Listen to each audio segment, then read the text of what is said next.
My time is up. Let me out. Judge ordered his release, but the police ignored it until HQ stepped in. When a judge slammed the gavel and said, "You're free to go," the entire courtroom thought it was over.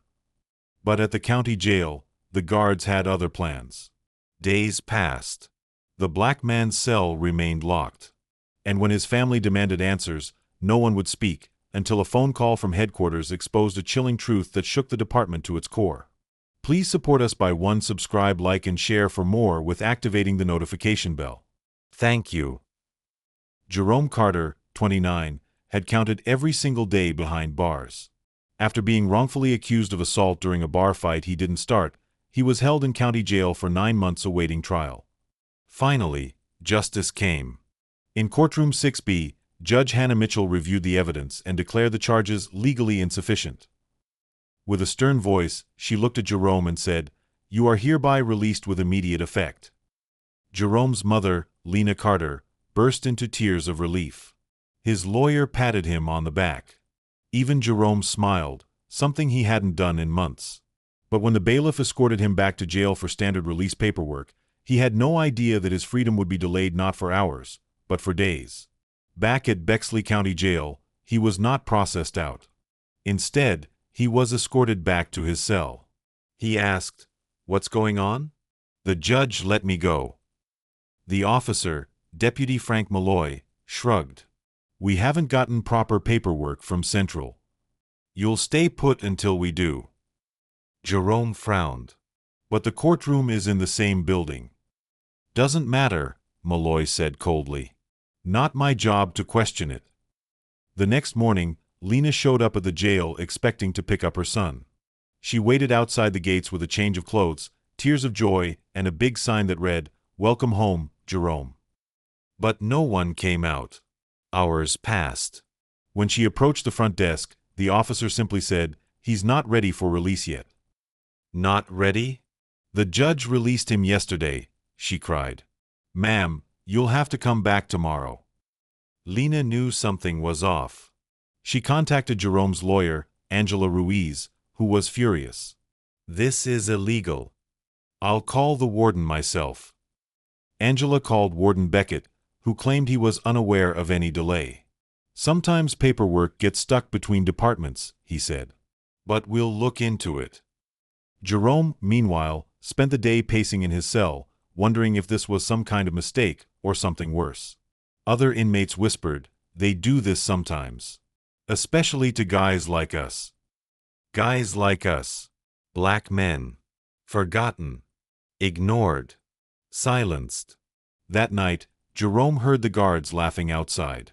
One said, "Guess the court set him free, but the jail didn't get the memo." By day 3, Lena had had enough. She returned to the courthouse and demanded an audience with the judge. Judge Mitchell, surprised and appalled, immediately ordered a written release confirmation to be sent to the jail warden's desk, again. Angela Ruiz filed an emergency motion to enforce the release, calling it a violation of Jerome's civil rights. The story began to ripple through the community. Local activist Tasha Morgan, founder of Justice Atlanta, caught wind and posted a fiery video online. A black man was declared free by a judge, and yet he's still in jail. This isn't a glitch. This is what systemic neglect looks like. The video exploded. Within hours, local news outlets camped outside Bexley County Jail. Protesters began gathering. Chants of "Let Jerome go" echoed through the parking lot. Inside the jail, Jerome sat with his head in his hands. He could hear the noise outside and feel the pressure building, but still, no one moved. Deputy Malloy walked past his cell and muttered, "Nice fan club you've got. Too bad it doesn't work on us."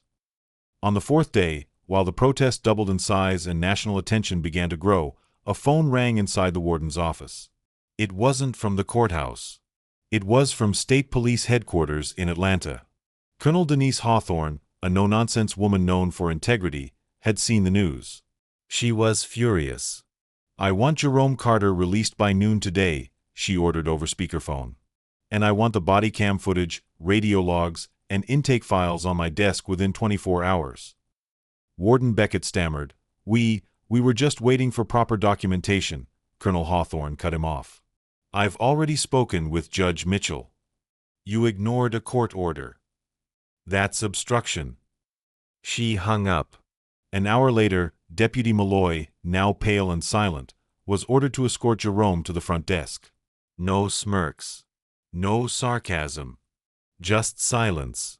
Jerome stepped into the daylight for the first time in over 270 days. The crowd erupted into cheers. Lena ran to him. He dropped his bag and hugged her so tightly it looked like they'd never let go. Angela was crying. Tasha Morgan shouted into her megaphone, "He's out because we made noise." The story made national headlines the next day. Mun freed by judge held illegally for days. State launches investigation. An internal review found that Jerome's release order had, in fact, been sent and received on the same day, but jail staff held it under the claim of needing further verification. Deputy Malloy was suspended pending investigation. Warden Beckett was demoted and later resigned. Angela filed a federal civil suit on Jerome's behalf. Within months, he was awarded a $450,000 settlement for unlawful detention. But more than money, something deeper changed. Jerome, now a free man, began speaking publicly about his experience. He started a nonprofit called No More Delay, an organization dedicated to monitoring jail release practices and supporting families caught in bureaucratic loops that often conceal racial bias. Lena became a beloved figure in local justice circles. Every time she spoke, she held up Jerome's mugshot and said, "This is my son." They tried to keep him hidden. We kept him seen. Colonel Hawthorne, the hero from HQ, later told a journalist, "Justice doesn't stop at the gavel. It follows you all the way to the cell doors." And as for Jerome? He often said this when asked what kept him going, "I knew I was free. I just had to wait for the system to catch up." This is more than just a story about a wrongful delay. It's about what happens when people stand up, speak out, and demand justice louder than silence can suppress. If you were moved by Jerome's story, share this video, comment your thoughts, and subscribe for more real-life stories that deserve to be heard.